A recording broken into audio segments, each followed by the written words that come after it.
Big Value, Big Business Podcast, episode number 002.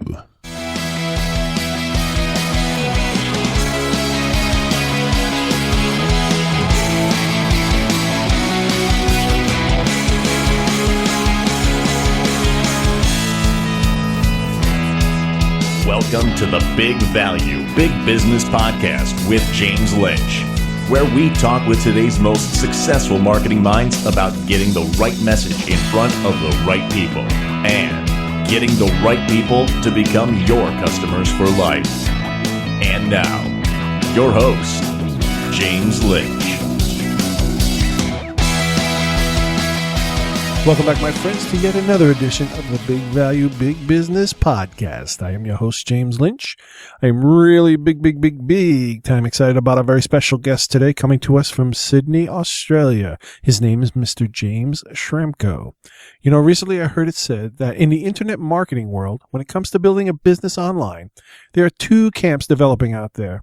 The one group is proposing to teach people to build their businesses using tactics like scarcity and hype. And then there is a second group, one that is honestly and successfully helping folks to build real, sustainable businesses online. And Mr. James Schramko is considered by many to be the leader of this latter group. James is the owner of the website superfastbusiness.com. His website is the definition of big value. At superfastbusiness.com, there are so many free training resources to help you begin to learn how to grow a successful business online. You can also find James hanging out in either one of his internet business coaching communities, fastwebformula.com and silvercircle.com.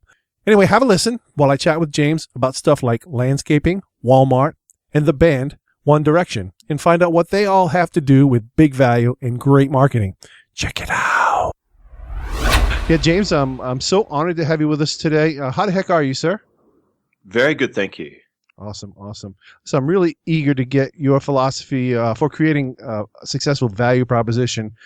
You truly lead by example with the constant flow of valuable video content that you circulate almost daily and stuff that you teach in courses like Own the Race course. Can you give us just a little background about yourself and maybe talk about like where you came from? I know you came from selling high-end automobiles, so you know you had the value in the message built in at an early age.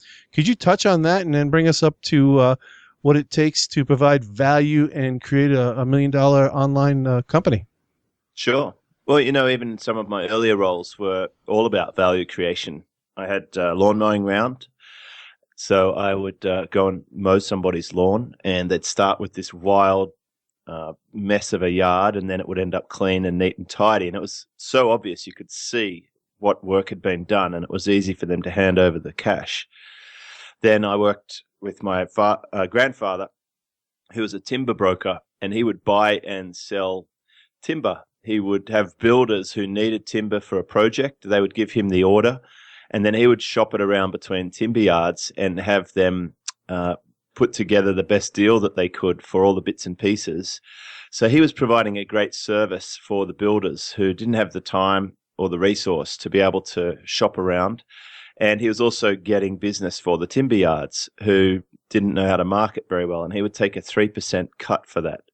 So that was a great, interesting arbitrage business model, the brokerage model. And I think I'm only now becoming more aware of how valuable these early jobs were. And then there was, of course, debt collection, which was asking people for their money or to hand a car back when they weren't paying for it. And I used to go out on the road and do that. Then this was before I was selling cars.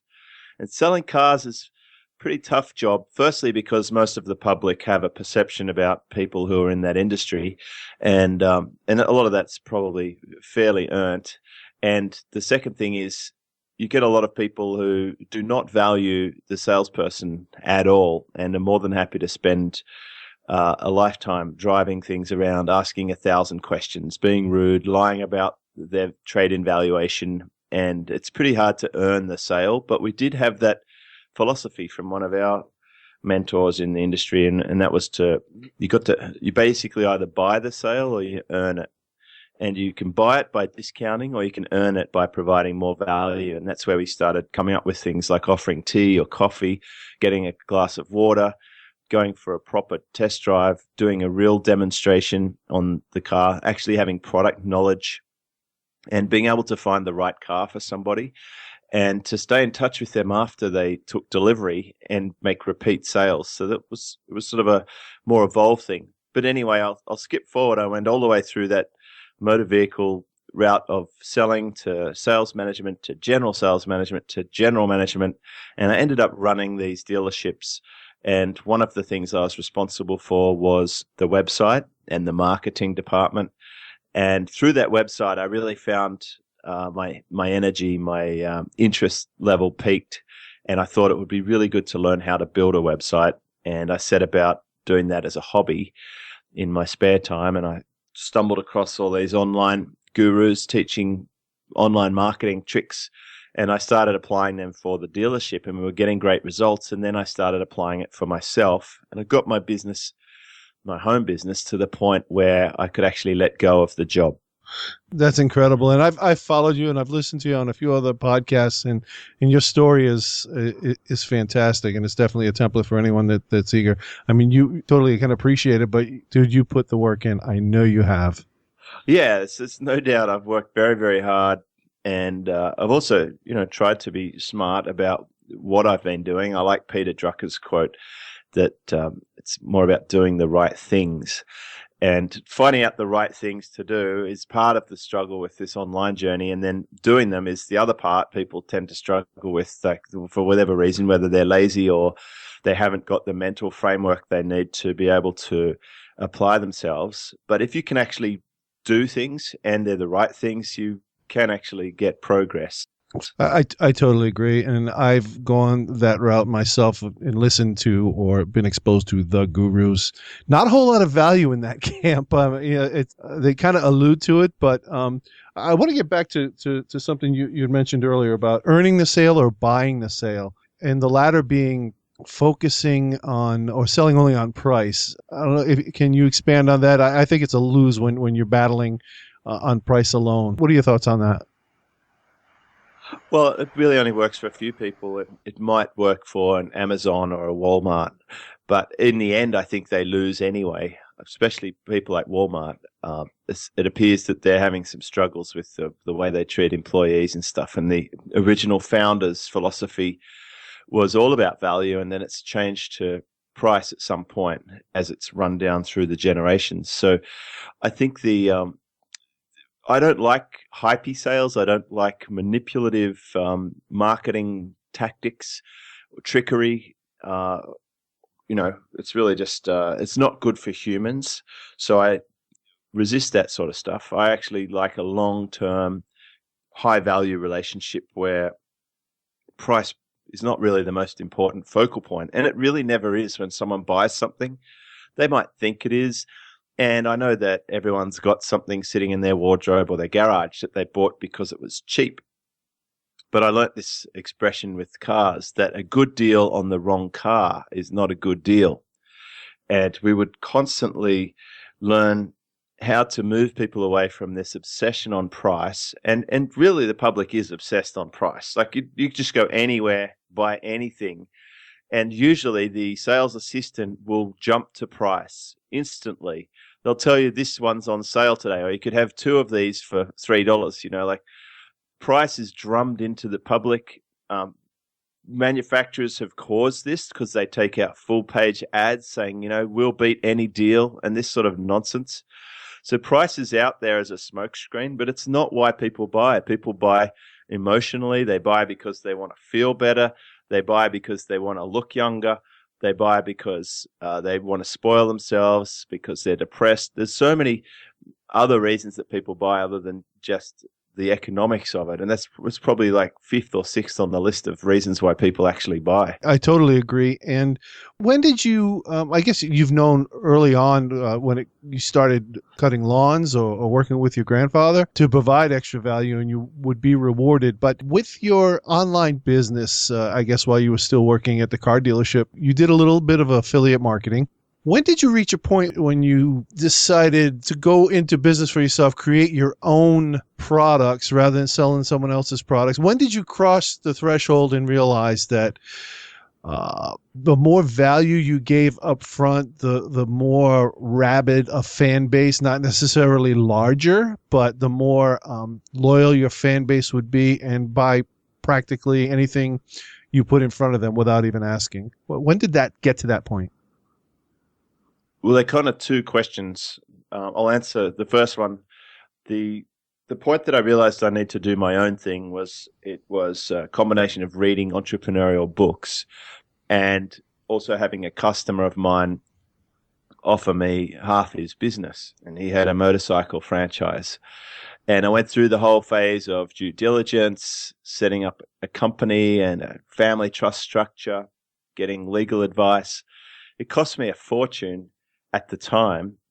I can't remember exactly how much, but it was at least 8,000 or 9,000. Maybe it was even 18,000. I can't remember because it was about 6 years ago. But I ended up having this legal structure. I got good advice on heads of agreement and memorandum of understanding and all this stuff. But I didn't go ahead with the deal because it turned out this guy had a lot of debts for a building company that he owned. Some of them were cross-collateralized with his business, and there was a good chance that I'd join the business and he would suck me dry for everything I was worth. And like so many times I see in business, he was coming to me desperate, and he wanted my expertise to help him get him out of. And this just happens all the time. I get a lot of desperate people out there who come to internet marketing with the mindset of everything else is broken. I've made very bad decisions. I'm down to the wire, and you have to save me. And that is the wrong attitude, and it generally results in failure. I tell people to go and get a real job, like go and get an actual job that they're guaranteed a profit. If you really are desperate, you have a responsibility to put food on the table. So that was step one. And I couldn't help but notice that all of the people buying Mercedes-Benz, which was the franchise that I was working for, were business owners. They weren't really employees, maybe some of the lower rung ones, and occasionally like the mega employee, the guy that had run a news publishing arm for Murdoch or something, would get a nice car. But most of them had their own business, whether it was a pool company right through to stockbroking firms. They were business owners. So I got this idea that was the way to go.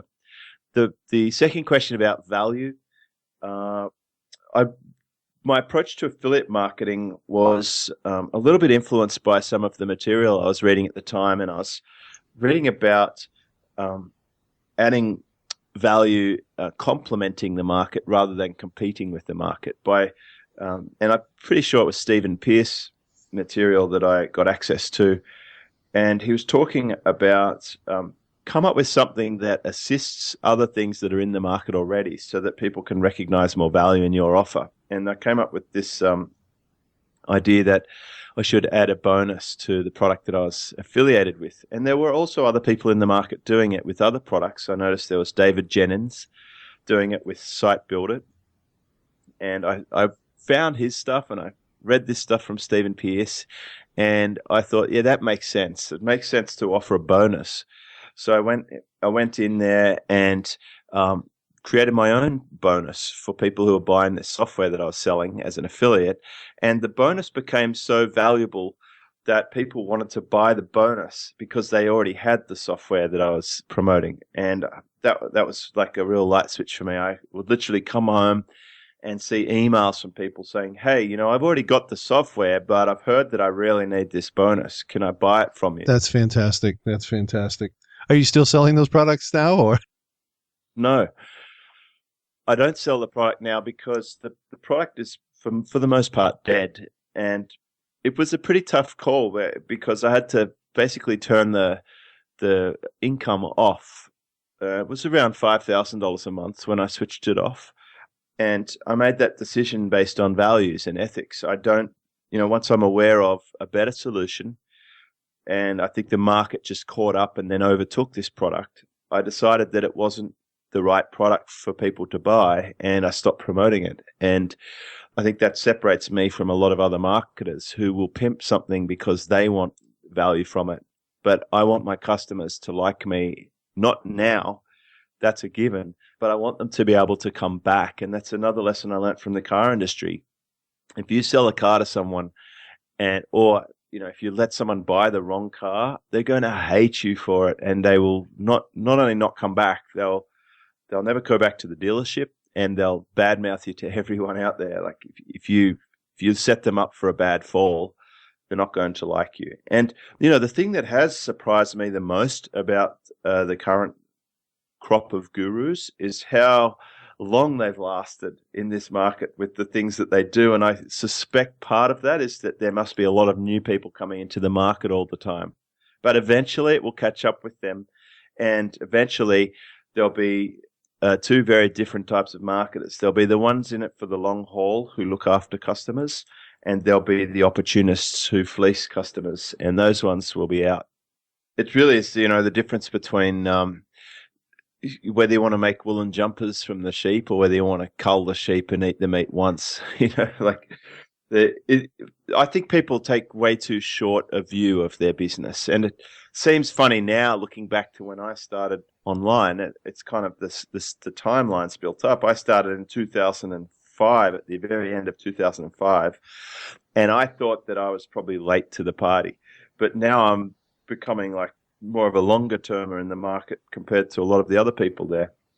Yeah, and you touched on it too. There is a lot of churn, but there are a lot of people desperate to break out of the cube nation, and so that business of working from home, quit your day job, that is stronger than ever, especially with the economy as it is. So yeah, there's a lot of sheep out there to be fleeced. I do have one tip for those cubicle people: is be the absolute very best in your cubicle. Like, don't see this as a parachute that you can escape from because you're incompetent or a bad employee. You should be an amazing employee, like an outstanding high achiever, because if you are, then the pool of the online business won't have as much desperation for you, and things will be easier for you in the short term because your income will go up, your job security increases, and your options open up. I totally agree, and I think you walked that talk because you were the best in your industry. Numerous sales awards year after year. They changed the criteria because you ran it, you won it too many times.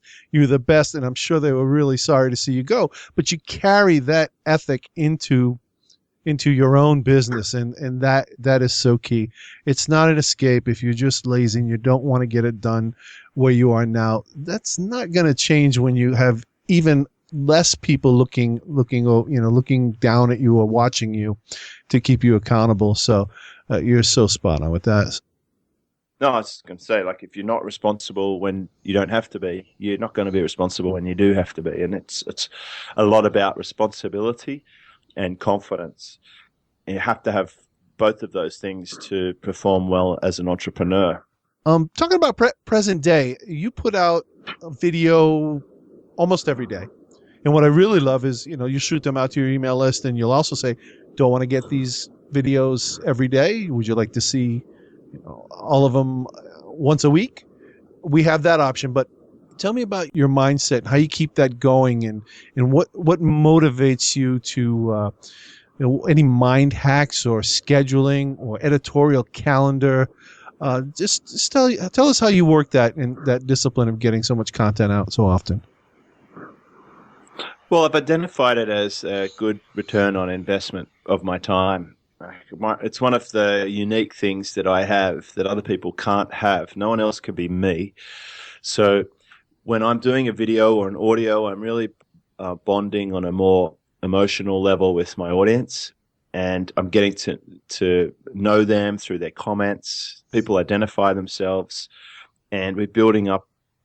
It's not a large fan base, but it's a customer base of people who want to be involved. And the way that I communicate with them, you're right, I do offer the preference. You could subscribe to get emails most days. You can get it once a week.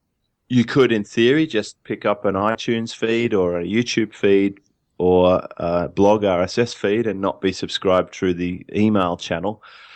But the the thing is, I have a goal to provide more and more reasons why people want to come back. So 2/3 of the traffic to that website, superfastbusiness.com, is repeat traffic. So it continues to grow. I think it had about 300,000 views in the last year.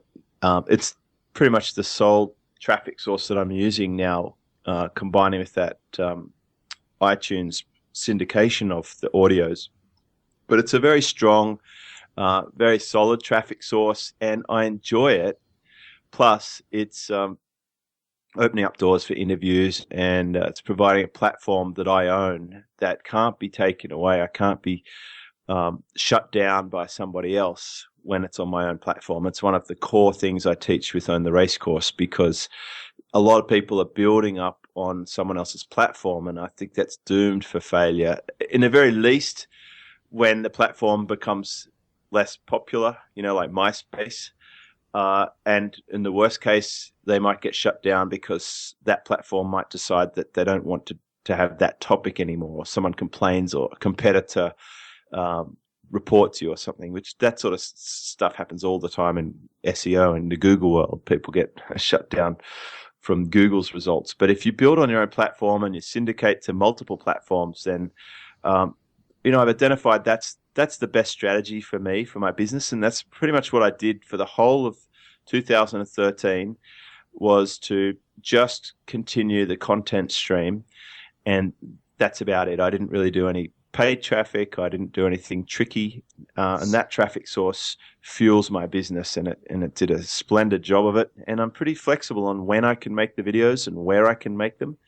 And sometimes I might batch a few. Other times I'll not make some for a while, and then other times I'll make several a day, every single day. And it's pretty flexible. That's what I like about it. Yeah, it's totally awesome. I saw a few of you in the shopping mall over the season, and the multicolored, the colored shirts to go along with the video skin. Pretty cool stuff. Pretty awesome stuff. Even the short ones, I totally enjoy it because it's just right to the point, and you always have a great lesson. It's great messaging. To that end, if you had a close family member and you gave us some really super gold nuggets already, especially the one about the cubicle, the worker current day, just be the best you can be there, because that will transfer into what you bring to the outside eventually. But if you had like a close family member, James, that was either struggling to build, a business online, or just starting fresh, saying, James, I'm retiring, or, I have this time on my hands. What kind of advice would you give them in how to go about it? And as succinctly as you can, without going into too much detail. But what would you do? What would you tell them? Well, I don't think it's for everybody, that's for sure. Is it in the same market or something new? I wouldn't say it's not internet marketing. Let's put it that way. But if a close family member was struggling to build their business online, be it even a flower shop or a retail, just to get web traffic to their site for an existing business, if someone came to you for advice, what would you advise them to do? Well, usually we'll start with the website itself. Like, what are they sending people to? What's the problem there? Because you get the website kicking, then anything you do will be leveraged. So you want it to be valuable, you want it to be original, you want it to be fast loading and responsive, and you want it to have something that you can give away. You need somewhere to send people, because no matter where you are out there, whether you're at a coffee shop or on a plane, if you have somewhere to send people to, that opens up the machine, because it's now you've got something working for you when you're not there. So having an email capture, for example, would be a good thing, and some free content, at least an hour's worth of free content. So on my About page is an hour-long video from a conference, and a lot of people watch that whole thing and then opt in. So it's tuning up the website. That's step one. And step two is really starting to talk the language of their perfect customer who has problems that they can solve. So, for example, my mum is a marriage celebrant. She's got some pictures of venues that she likes to marry people, like beaches and rotundas and foreshore areas around Sydney. And she starts to rank for those things because she's listing those. My sister is a yoga school, so I've got them a lavalier mic, wired mic for their iPhone, and I've got my brother-in-law Manu making videos from the yoga studio and putting them up there on a regular basis. So they have to get the content machine started. And this is a sort of a slow spinning flywheel. It takes a while to get going, but once you get it going, it's really, really powerful. It just keeps performing, and it gives you stability in the business. And beyond that, then there's a few sort of instant win strategies you could implement. The first one is once your website's up and running, and once you have a good piece of content, tell every single person who you already have access to go there. You get some comments, get some sharing happening. So that's everyone on the database. Say, hey, I've just made a video for you. Here it is.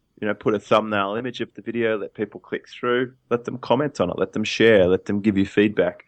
And, broadcast email to your entire database with that sort of information. And then you work on to your next referral level, which is everyone who you know, and start syndicating your website through your Facebook and your Google+, your LinkedIn, your Twitter, and get the word out there that this is happening.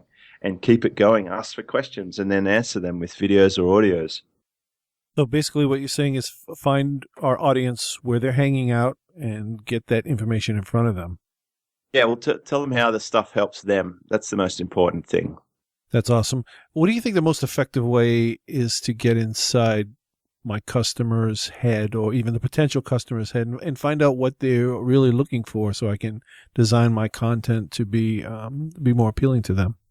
Yeah, and they'll tell you what they want help with, usually, especially if you have any kind of support desk or sales process. You work with, firstly, the people who did buy. Why did they buy? And make sure you cover off those things. And then you go for the ones who didn't buy and cover off those things. Yeah, especially when you have somebody that answers their own emails when you reply to them too, like James Schramko does.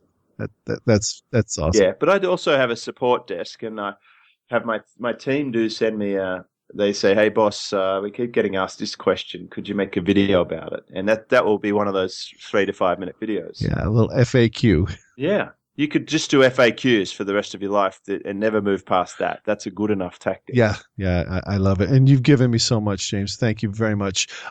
Just kind of wrapping stuff up. You had mentioned you read a few books. I was going to ask you for business resources. I know you have your mastermind groups, you have podcasts, but what does James Schramko listen to? What does he read? What the entrepreneurial authors and who do you subscribe to as far as podcasts, masterminds, so on and so forth?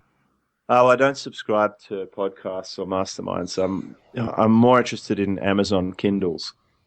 So my number one resource will be Kindle books. I've got a garage full of books. Really, it's not just one author. I have read as many business books as I can devour. My Kindle is absolutely jam-packed full of Kindles. I have, every time I catch a plane, I'll read several books. I read most days, so it's just a process of going through, I especially like watching documentaries as well, movies, like on actual people, stories of what's gone before us, because they tend to repeat themselves. There's always a lot of parallels. You can learn so much from that. And then movies based on real life events or near real life events. Like even modern day theater stuff like Rush, for example, or the One Direction movie, or the Justin Bieber movie, or 20 Feet from Stardom documentary. These things are fantastic teachers. I just devour them. I've watched every single documentary on the airplane and almost every current movie. So that's how I like to learn stuff, is to, it's always been played out in the past. Let's get access to it. I like to read stuff. When you look at something like a One Direction, can you trace that back to maybe an older movie about the Beatles coming to America kind of thing? Well, One Direction were sort of created because each one of them applied to a quiz, game, talent show, and they were soloists, but they all got knocked out, and then they got put back in it as a group, and they basically, with good marketing and a bit of talent, they became like the fastest rabid fan base of anything. And it obviously they clicked their market. They dress right, they rehearse well, they work hard, they tour like crazy. And even just watching how they deal with fame and how they've gone from poor, more moderate upbringings to playing Madison Square Gardens, and then some of their parents are also. It's interesting watching their parents struggling with the change and the journey, and the fact that the kids just bought them a house and this sort of stuff. I find that really interesting, and it's a great story about change, and it's a great story about how there are opportunities now that were not around when the Beatles were there. You couldn't go on X Factor or whatever when the Beatles was on. They had to play the nightclubs over and over and over and over and over and over and over and over again to get good. And it's interesting for me because my son has got a band and he plays as many gigs as he can get to. And with some clever marketing, they could be getting more gigs than a band that might even have more talent but isn't good at the marketing side of it. And if you look at movies like Rush, you'll see that Niki Lauda got himself into Formula One by pretty much buying the team rather than being the most talented driver. But then he was a very good driver as well. And then there's other people who are great drivers but never get a seat because they don't have money and they don't have the marketing or the strategic ability to engineer the ride. So there's so many lessons in all of these films that you can apply to your own business.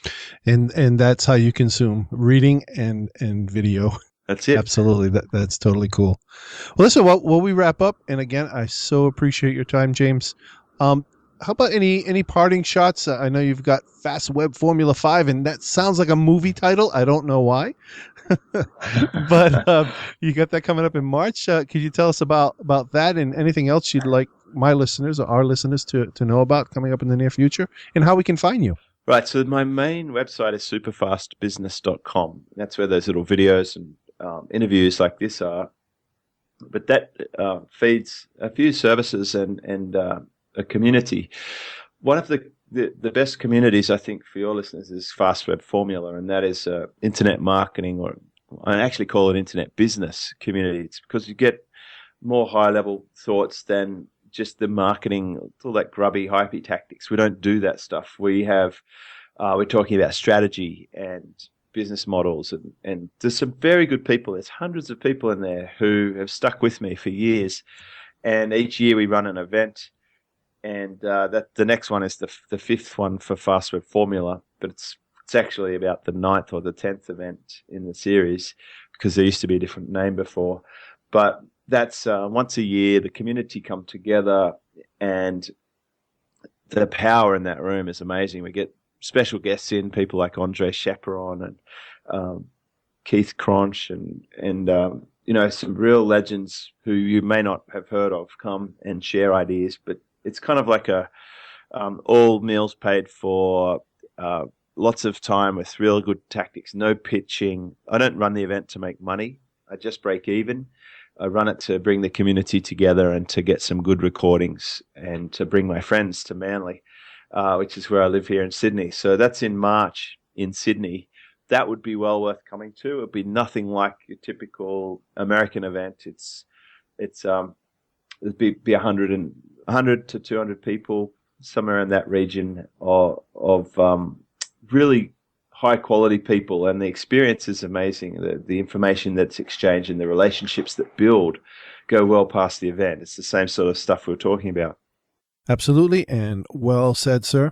James Schramko, I do appreciate your time, sir. Thank you so much for coming on Big Value, Big Business Podcast. Okay, thanks, James. You're very welcome, sir. Talk soon. Okay, bye-bye. I hope you enjoyed my chat with entrepreneur and business trainer James Schramko from superfastbusiness.com. You can find the show notes and the transcript for this interview at bigvaluebigbusiness.com/episode 002, or just go to bigvaluebigbusiness.com and type James, James, into the search box for easy access. I hope we brought some big value to your day, and I'll be talking to you real soon. Thanks for listening to the Big Value Big Business Podcast at www.bigvaluebigbusiness.com.